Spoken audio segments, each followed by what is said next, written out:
Tatlong bagay kung bakit nahihirapan ka pa rin makapag-ipon.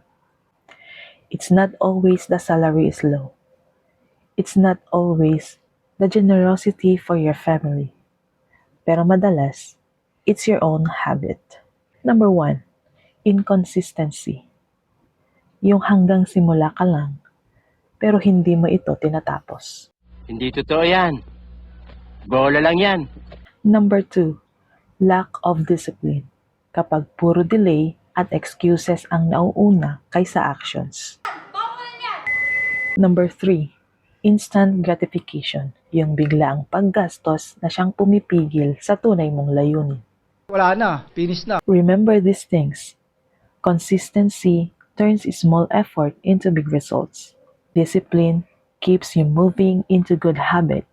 And balance with delayed gratification supports your personal growth.